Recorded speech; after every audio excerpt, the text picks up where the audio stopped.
Bye. आज जितिया पर्व के शुभ अवसर पर हमारे विद्यालय के कक्षा 8वीं के छात्रा पूजा कुमारी के द्वारा पूछा गया है कि जितिया पर्व क्यों मनाया जाता है, इसके पीछे क्या वजह है, क्या कारण है। हमारे हिंदू समाज में जितना भी त्यौहार है सब के पीछे वैज्ञानिक दृष्टिकोण है, विज्ञान उसमें समाहित है। हम जिस चीज़ को भूल जाएंगे उसे त्यौहार के द्वारा याद दिलाया जाएगा वर्ष में एक बार।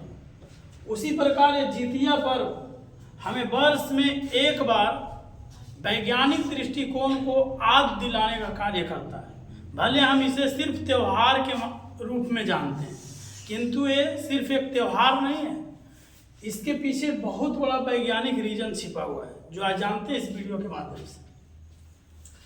जितिया पर्व को जीवित पुत्रिका व्रत भी कहा जाता है। जीवित पुत्रिका व्रत का अर्थ होता है जीवित पुत्र पुत्रिका, जीवित पुत्र और पुत्रियां, यानी हर माँ पिता अपने पुत्र पुत्रियों को जीवित रहने के लिए जितिया पर्व करते हैं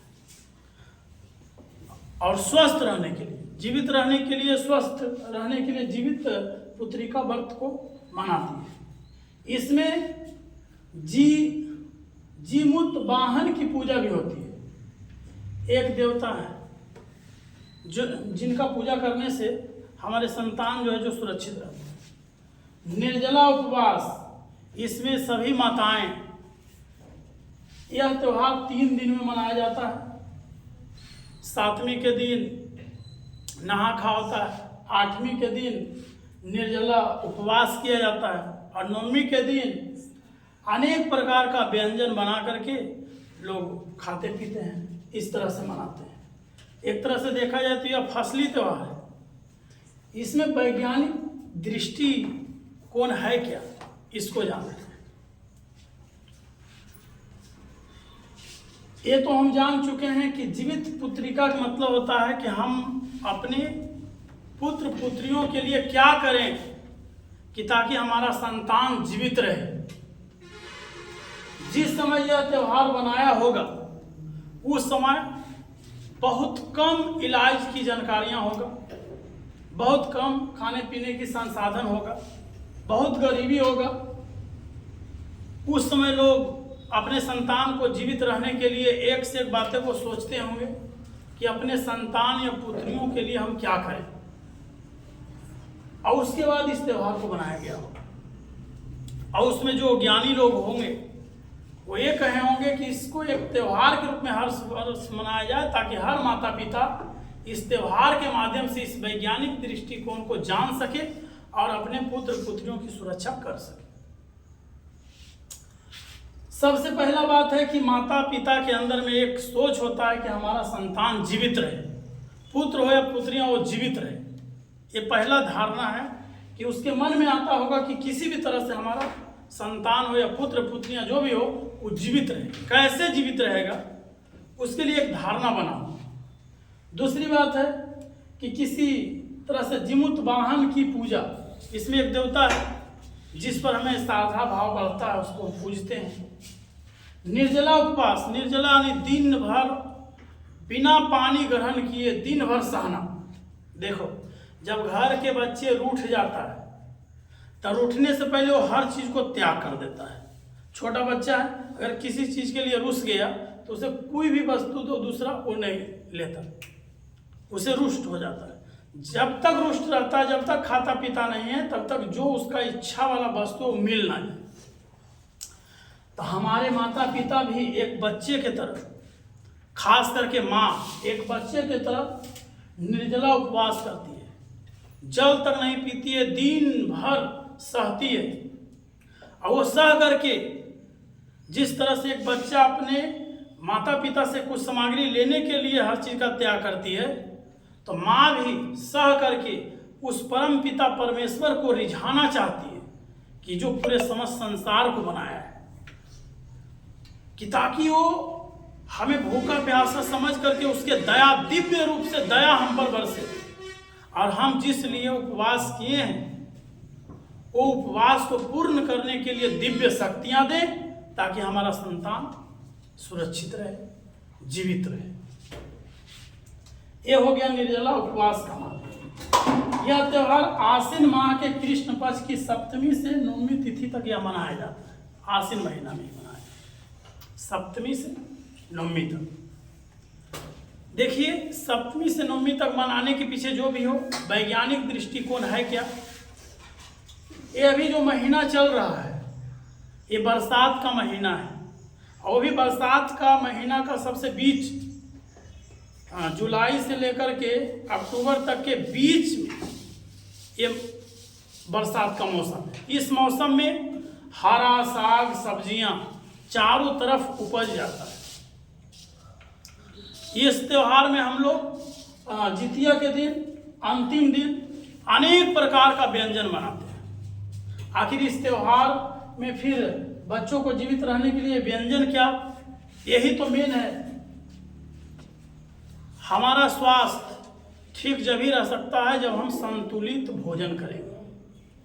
संतुलित भोजन करेंगे, संतुलित भोजन में सबसे प्रमुख चीज यदि कोई चीज है तो हरा साग सब्जियां हैं। हरा साग सब्जियों के अंदर में विटामिन है। हरा साग सब्जियों के अंदर में रुक्षांश, प्रोटीन, यानी हर प्रकार के पोषक तत्व पाया जाता है हरा साग सब्जियों में। इस मौसम में हर प्रकार के साग सब्जियां उपलब्ध रहता है, और अंतिम दिन अनेक प्रकार के साग सब्जियां बनाया जाता है। अब बच्चों को कहा जाता है जितना खाना है उतना खाओ। तो क्या लगता है कि एक ही दिन खाने से हम स्वस्थ हो जाएंगे? नहीं, साल में एक बार जितिया पर्व के माध्यम से जागरूक किया जाता है कि अपने बच्चों को जब भी खिलाएं तो पोषाहार भोजन खिलाएं, संतुलित भोजन खिलाएं। संतुलित भोजन मिलेगा, पोषाहार भोजन मिलेगा, हर एक प्रकार के विटामिन से युक्त भोजन मिलेगा, तो उसका स्वास्थ्य ठीक रहेगा, हिष्ट पुष्ट मजबूत होगा, शरीर से, मानसिक रूप से, सामाजिक रूप से मजबूत होगा। और साल में एक बार जितिया पर्व आता है। हम लोग सिर्फ एक दिन के लिए, बस एक दिन सब व्यंजन व्यवस्था करो, खाओ पियो खूब। लोग कहता है कि खूब खाओ, दिन भर खाओ, आज के दिन पूरा खाओ। मानते हैं ठीक है खाइए, मगर ये साल में एक बार वैज्ञानिक दृष्टि से हमें जागरूक करने के लिए आता है कि हमें पोषाहार भोजन ही खाना चाहिए, और प्रतिदिन खाना चाहिए। जब भूख लगे तब हमें पोषाहार भोजन खाना चाहिए। अगर हमारे शरीर को हर प्रकार के भोजन मिलेगा तो हमारा शरीर में जो जो चीज कमियां हैं वो पूरा होते जाएंगे। और जब हमारे शरीर को पूरा पौष्टिक चीज मिलेगा तो हम स्वस्थ रहेंगे, बीमार नहीं गिरेंगे, हल्का फुल्का होगा, है ना। और खास करके साग सब्जियों पर जोर दिया गया है इस त्योहार में, क्योंकि साग सब्जियां ही है जो हमारे शरीर को विटामिन, प्रोटीन, वसा, कार्बोहाइड्रेट, सब प्रकार का चीज देने में क्या है, सक्षम है। हरा साग सब्जी, हरा साग सब्जियां के अलावा अदर चीज खाने से ज्यादा खाओगे तो हानि ही करेगा, लिमिट पर। मगर साग सब्जियां हरा भरा चीज ऐसा है, चाहे आप जितना खाओ कभी हानि ही नहीं करेगा।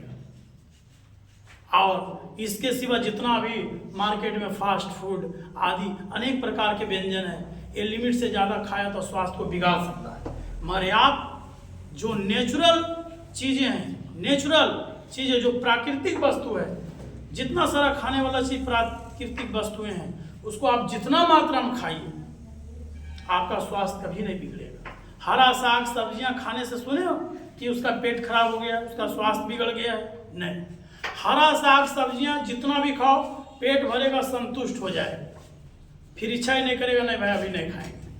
फिर भूख लगेगा, जब इच्छा भर जितना मन है उतना खाइए। हाँ, बात अलग है कि बनाने में उसमें मसाला का मात्रा अगर काफ़ी ज़्यादा दे दोगे तो पेट तो मसाला के कारण खराब हुआ ना। लिमिट भर अगर दिया जाए तो कुछ नहीं होगा। तो जितिया पर्व क्यों मनाया जाता है, इसका सटीक वैज्ञानिक दृष्टिकोण से देखा जाए तो हमें साल में एक बार हमें याद दिलाता है ये कि आप पौष्टिक भोजन करें, संतुलित भोजन करें, तब हम स्वस्थ रहेंगे, है ना। अन्यथा हम स्वस्थ नहीं रह सकते। हमें संतुलित भोजन करना चाहिए और व्यायाम करना चाहिए। तो जितिया जीना है तो संतुलित भोजन करना होगा, है ना। जीवित रहने के लिए हमें संतुलित भोजन करना चाहिए। और ये निर्जला उपवास में पुत्र को सुरक्षा करने के लिए जानते हैं कि जो पूरे समस्त संसार को बनाया है, माँ उसे एक बच्चा की तरह भूखे रह करके रिझाना चाहती है कि हे परमपिता परमेश्वर, तू हमें दिव्य शक्तियां दे, हमारे बच्चों को दे, हमारे बच्चों को सुरक्षित रख और हमें शक्तियां दे ताकि हम उसका भरण पोषण कर सके, हर एक वो वस्तु ला करके अपने संतान को दे सके जो उसे चाहिए, उसके लिए हमें ऊर्जा दे। इसलिए वो उपवास करती है। और हम सबके लिए खाना अनेक प्रकार के व्यंजन बना करके कल होकर के मिलता है ताकि संतुलित भोजन से हम सुरक्षित रहें। अब तो समझ में आ गया होगा, आपका जवाब मिल गया होगा। जितिया पर्व क्या है, ईश्वर से दिव्य शक्तियां लेकर के सुरक्षित रहना। और दूसरा जो खाने वाला व्यंजन है वो सिर्फ एक दिन खाने से हम जीवित नहीं रहेंगे, यानी वर्ष का सालों भर हमें पौष्टिक आहार, संतुलित भोजन मिलना चाहिए जिससे हर प्रकार के तत्व पूरा मिलेगा और हमारा शरीर स्वस्थ रहेगा। और जब हम स्वस्थ रहेंगे तो जीवित रहेंगे। भोजन नहीं मिलने से ही ना शरीर कमजोर होता है। अगर कोई व्यक्ति शरीर से कमजोर है तो बोला जाता है कि कुपोषण का शिकार हो गया है, इसे पौष्टिक भोजन दिया जाए। डॉक्टर के पास जाने के बाद अनेकों प्रकार के विटामिन लिखता है और अच्छे अच्छे खाने पीने के लिए बच्चों को कहा जाता है। क्यों कहा जाता है? ताकि अगर पौष्टिक चीज मिलेगा भरपूर मात्रा में, जो कमियां पूरा होगा, खुद बच्चा स्वस्थ हो जाएगा। हम किसी भी प्रकार के डॉक्टर के पास किसी भी बीमारी के लिए जाते हैं, सब बीमारी का दवा देने के साथ साथ एक थंब धरा देता है या तो टैबलेट का धरा देता है पौष्टिक आहार, यानी उसमें हर एक प्रकार के विटामिन वाला चीज दे देता है कि जो कमियां होगा पूरा होगा तो आप स्वस्थ हो जाएंगे। इसीलिए हम कहते हैं कि जितिया पर्व साल में एक बार हमें जगाने आता है कि अपने बच्चों को पौष्टिक भोजन दें, संतुलित भोजन दें। जब पौष्टिक भोजन, संतुलित भोजन पर भरपूर मात्रा में करेंगे, उसका शरीर में हर चीज पूरा रहेगा और वो जीवित रहेगा, स्वस्थ रहेगा। धन्यवाद।